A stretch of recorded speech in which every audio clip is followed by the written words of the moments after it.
Welcome to another installment of TCW Behind the Curtain. I had to think, and I just said, like, that's the name of the show, TCW Behind the Curtain. So, and I'm DOOMSLAYER, aka Ben, and look, we've got Jaxon from HR. It's me. Yep, and how do you spell Jaxon? Is it spelled correctly on It's the... spelled right on this, but Yes. it's with an X. Yeah. X, not the CK. Yeah. Welcome to the show. Thanks It's for the having first one I've done in a long time. It's probably the second one for the year. I feel like I've been really lazy. Show days have been a lot going on. I've got some questions. I'm going to wait until I've run out of stuff to talk about before I resort to the questions. Alright. There's a little bit of prep time. What brought you to TCW? So, I've been a fan of wrestling for years. Got into wrestling through WWE. It would have been 2008, 2009. Was whenever Shawn Michaels and Chris Jericho were having that massive feud on SmackDown. That's what got me into wrestling. And then... So you were just flipping channels or something, and then like wrestling was on, or you had friends that was into it? No. It was like just because I had Foxtel, whatever it's called, Ostar. Yeah. And it was just on the Fox channel, and I had a look, and I thought this looks really cool. This looks super dramatic, and I was watching that, and just fell in love with it. And then it must have been 2009 because the following year they did the Nexus stuff. Yep. And that really got me hooked. So Absolutely hooked. It was about the same time I came back into wrestling. It was 2010, Yep. like December 2010, something like that. So we're following similar time periods here. And TCW had been around, or was coming up soon, I guess 2012 when their first show was. So that's right. did you have any awareness of TCW or Australian wrestling at all? Not at all. No? Not at all. I found TCW completely on accident. So my friend Corey and we found TCW completely by accident in a computer science class in high school. We just for jokes just searched on Google Tasmanian wrestling, and TCW came up, and we were looking at it, and just on a whim sent Lee Diablo a message wanting to come and try out, because I think at the time they were offering like first session free or whatever to come and try out, take a couple of bumps, see how it goes. So we sent him a message, and then within 15 minutes he'd replied back saying, "Yep, this is the time. Come here. We'll go." So there hadn't been a show yet? Is it still in the... No. TCW had been around for probably 3 or 4 years at this point. Yeah. So this was November 2015 that I'd reached out. So it would have been in the third year of the company's existence. Yeah. And how old were you at this time? 15. Yeah. I was 15 when we reached out. And then, like, to continue on with that story, we went to the training facility and got in there, took some bumps, rolled around, and I fell in love with it. And what happened to Corey? Well, that's probably his own story, but so Corey. Did you only go because you had a friend to go with? Yeah. Nah, because we were both like super into wrestling ourselves, and then when we messaged and wanted to go, we went together, and then he trained for a little while, and he was a referee on the show for probably 2-3 years. So that's Corey Blondreth, is what we all affectionately called him. Yeah. And then he left to go and do his own thing, and I stuck with it. And so how long were you training for before you wrestled on your first show? So that's a 2-part question. Okay, so I started in November 2015, and my first match was in September 2016, where I had a match with Chris Lockwood as Fake Diablo. Yep. And then the show in December that year, I debuted as Jaxon Park. Okay. And so how did the Lockwood match go? You were under a mask. Yes. You just did some Diablo kind of stuff, did you? Yeah, so I remember I walked to the ring. I think I had a water bottle and a chair, and I threw them all both in the ring or whatever. And I went to go and get into the ring, and I tripped on the bottom rope. And On purpose? This is all... Yeah. Pretty bad. I was absolutely trying to destroy Diablo's reputation by doing this. Tripped on the bottom rope when I was getting into the ring, and then proceeded to have the most one-sided professional wrestling match you will ever watch. Yeah. But everything you aimed to do got across. You feel like you nailed that role? Oh, I loved it. I thought that it was absolutely what was needed for that storyline at that point in time. And so then the follow-up show, you wrestled as Jaxon Parker? That's right. I wrestled Omega. He's now Liam Lacey. We went on to have a trilogy of matches, culminating in a 2 out of 3 falls match. And you got a bit busted up on that one? Yeah, so the 2 out of 3 falls match, 5 or so minutes into the match, Omega, Liam, gave me a discus forearm and hit me in the face with it and broke my nose.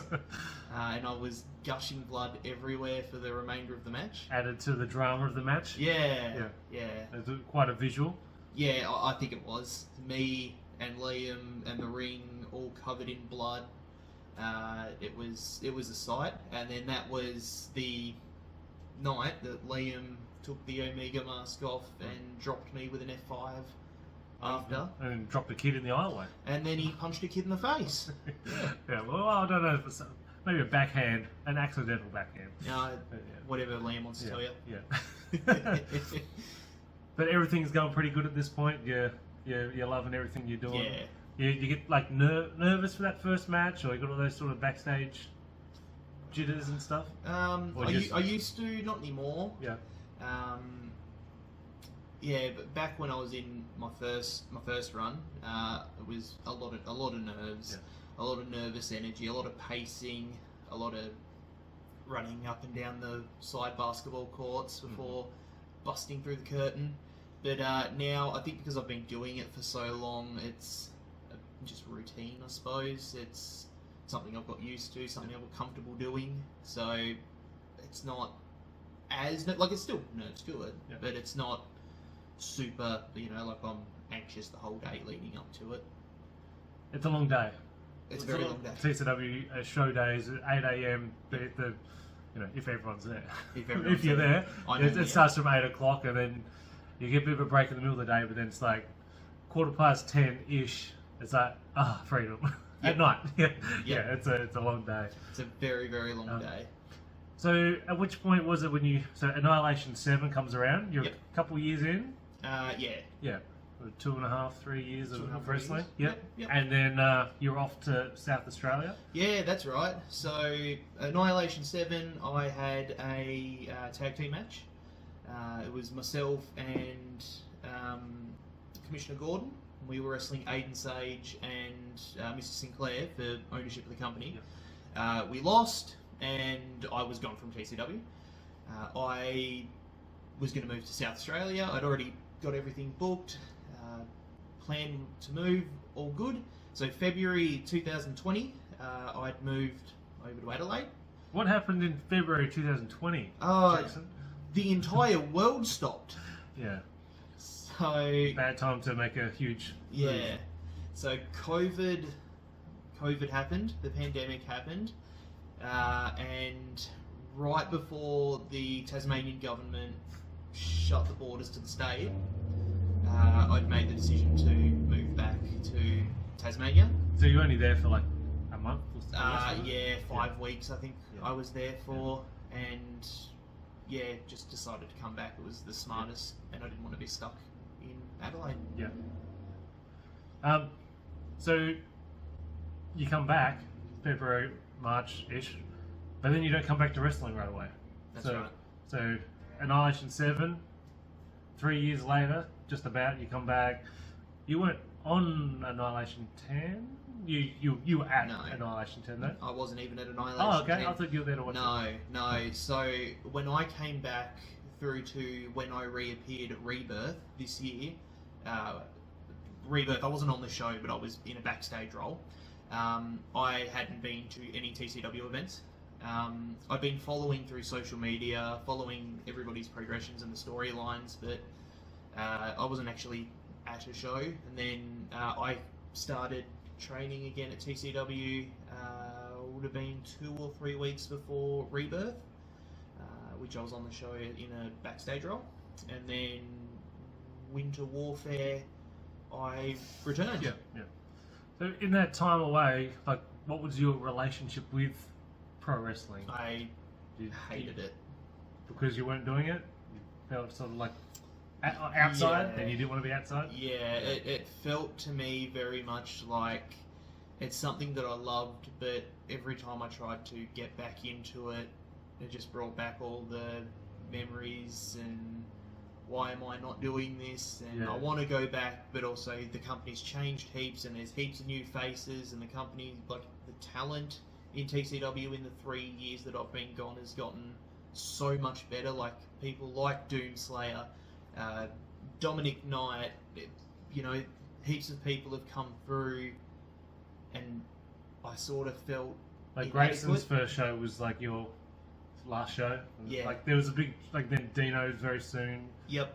Ali Galvin, like Yeah. there's like this sort of distinct break where there's like, then like the COVID year is like, we can't bring in interstaters for so long, and then like we sort of got pushed up. Yeah. That's right. Yeah, and watching that progression and that shift in the skill level really made me sort of second guess coming back, and am I still good enough? Can I still hang with these guys? And that put a bit of a dampener on it for a while, and ultimately WrestleMania this year was what decided for me to come back. What happened on WrestleMania for you to... I think just that whole show, You both days. wanted to finish the story. I wanted to finish the story. both days were just really, really good professional wrestling, and I missed it, and I just wanted to come back. Yeah. I just wanted to bite the bullet, and the only way to get better is to train with the best. And in my opinion, TCW is producing some of the best professional wrestlers in the country. Yeah. We're lucky enough that we can actually train like 3 days a week. There's a lot of places where there are no training. It's just like they put shows on and the ring goes up and then you have the show and then the ring goes down and there's no in between. You know, you got to wrestle somewhere else. That's it. Yeah. A lot of places don't have the training. So 2023, today is New Year's Eve. It is. How was Jaxon Parker's 2023 by the end of it? Like, you weren't there for Annihilation, Rebirth, you got the backstage role, Winter Warfare, you're out there in front of everybody. Then have the Junction Arts Festival, Big Heat, you have a singles match with Itchy. I did. We'll talk about that. The Junction. Yeah, how was that experience? So I think that was a really good reintroduction to professional wrestling from a wrestling standpoint, because that was my first proper singles match in 3.5 years. So I wrestled Itchy as TJ Thunder, and we had just a quick little 5-minute match. It was good. It felt good. And I mean, I was lucky enough to get to wrestle Itchy, be the first person to wrestle Itchy after he'd come back from training at JTO. And he was phenomenal. Really, really easy to work with. And I think for me, like, those nerves of can I still hang were absolutely squashed, because I felt like I could absolutely hold myself in the ring. And it was just overall a really And you only really had that day to go over it with him as well, because he was away for 3 months, so you couldn't. Yeah. Because you'd sort of like, this is what we're going to do. Like, you sort of planned it yourself. That's And right. it's like, this is what we're going to do, and we do it. Yep. So Itchy flew back into Tasmania from Japan. It was on the Thursday. Yeah, it was 2 days before we were scheduled to have the match. I basically said to him, look, do your stuff in Japan. When you get back, we'll talk. I'll put the match together, and then we'll just we'll go from there. And we did it. We put it all together and had the match, and it was great. Yeah. So Junction passed. Up next was Coastal Carnage in Devonport. Yes. Change the scenery for us all. And so what did you have? You had the Rumble there. Yep. And I managed DD Lux. yeah, okay. So we'll start with after you were out there for the tag. Yeah, match. so a lot of shenanigans from you. Yeah, so the tag match, for the most part, my involvement in it was just a lot of mouthing off and carrying on with Ali Galvin and Aaron Lynch, and very little involvement other than that, really. I got doved on, I suppose. Then the Rumble comes around, and it's a 10-person Rumble, fair enough. I'm entrant 3, so I was in there the longest.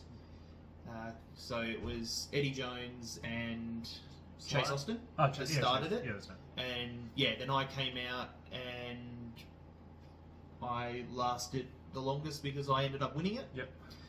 Last throwing out Itchy, who made his return to TCW. And yeah, that was a very fun day. Yeah. A very, very fun day. I think that Coastal Carnage was probably our best show this year. I liked it. Yeah, of course you liked it. That's what... Doomslayer wins his championship at last. Yeah. And then Holiday Havoc comes up and 6-man tag. So the 6th, a lot more stuff going on here. Yes. It's like, give me a singles match, damn it.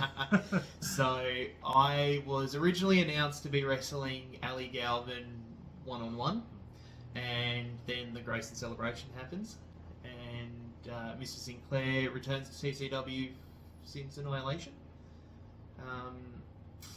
And changes my singles match with Ali Galvin into a 6-person tag, so it was myself and the rest of Cowboy Administration, so myself, Dylan Daniels and Katie Lux, and we took on the Small Nation, so Itchy, Ali Galvin and Aaron Lynch.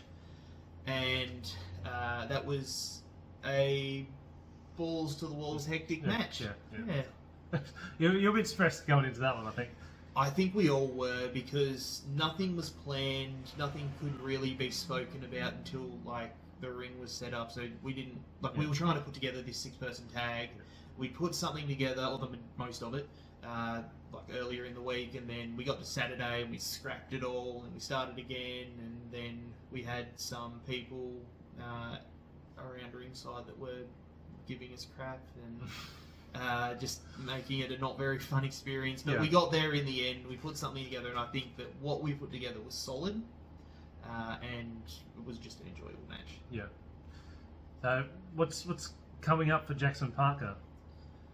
Well, that's... in a TCW sense. You've got some, I guess you can't talk about, what can you talk about? Well, I don't know. What does Jaxon Parker want to be doing? You want to be having 6 singles matches next year? I would like to just be on all of the shows next year, but I guess that's up to what the bosses want, I suppose. Got some APW to talk about in a little bit. Yep. But let's go off subject a little bit. What do you feel are your strengths? What do you bring to TCW? I think it's a lot of personality and some goofiness, what it's called for, obviously. You can do the real cowardly heel stuff, amazing. Yeah. What do you think is some things that you bring that other people not as good as? Yeah, I think that's a hard one for me, because I feel like I'm a bit of a jack of all trades. I can do in the ring. I can chain wrestle. I can throw people around. I can hit splashes, do moonsaults, do whatever you need me to do from a wrestling point of view. I think in the last 6 months, my character work has gotten heaps better, because when I came back as Jaxon from HR, I didn't really know what the character was. But I just sort of started having fun with it and doing goofy stuff, and I feel like that really resonated with the TCW audience. And I think my strength now is my character work. So just a bit of everything, really. So what are your weaknesses? What's some things that you really want to work on when you're out there in front of people? Two main things. Yeah. So my gas tank isn't overly large, and that's something that I am working on. And my overall look is the big thing for me going into next year. Going into tomorrow. Going into tomorrow, yeah. I think those are my biggest struggles and the biggest challenges that I face. But other than that, I mean, you think I feel like I'm pretty solid. Yeah.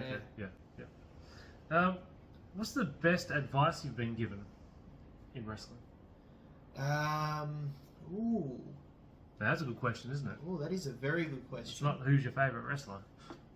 That's last. Okay. Best piece of advice. Is it a cop-out if I say just go out there and have fun? Because it's still advice. At the end of the... Like, I've done plenty of seminars where I've been given heaps of technical advice, but I got, like, my original trainer, Diablo, before I walked out the curtain for my first ever professional wrestling match, he grabbed me by the shoulders and he said, just go out there and have fun. Yeah. And I sort of took that to heart, and that's what I'd been doing ever since, just trying to have fun. And I thought about that a lot before I came back, right before I came back at Winter Warfare, was just have fun, and I'm not trying to take myself seriously, and I'm just doing what makes me happy, and if I'm having fun, then the TCW crowd are having fun. Yeah, sure. That's the energy. Yeah. What's the worst bit of advice you've been given? Oh, where do I start? So this might be a harder question.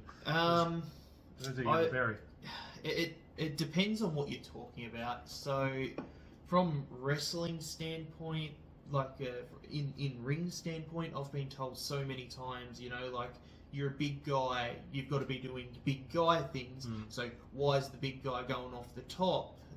Why are you big guys have been doing that forever, though. Yeah, exactly. It's from that point of view, I've been sort of given advice to try and, you know, mold my ability around, and that's not how I want to wrestle, so I don't wrestle like that.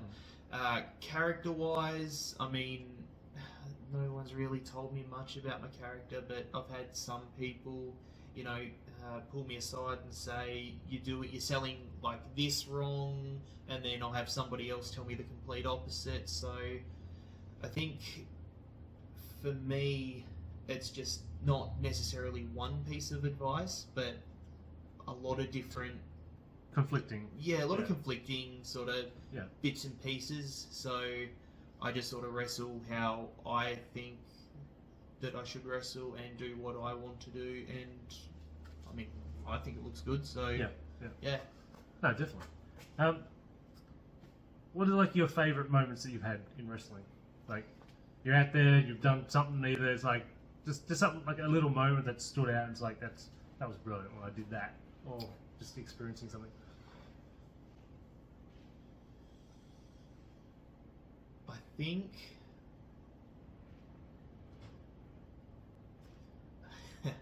my favourite TCW moment that I've been involved in was No Escape in 2018. I'd just beaten La Flama Blanca. I'd taken his mask off, rolled him up, feet on the ropes. Yep, awesome.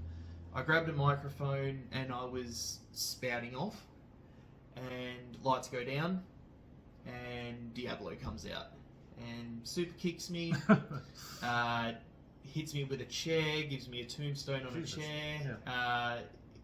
So I think that for me is probably my favourite TCW moment, because I think that was a culmination of everything. Like, there was so much character work that went into the promo afterwards, but also the match itself, and there was lots of just like social media posts like between myself and LFB, and I think just that felt like I'd actually made it Yeah.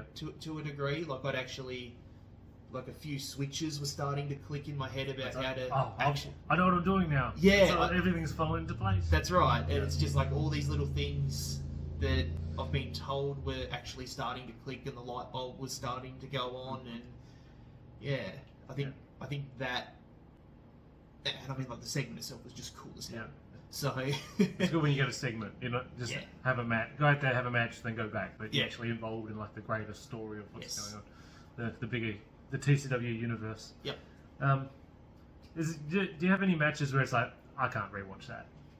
You got things where it's like, I'm not gonna upload that one. I don't really want to relive that, or is it just a lot of Ooh. cringe for you?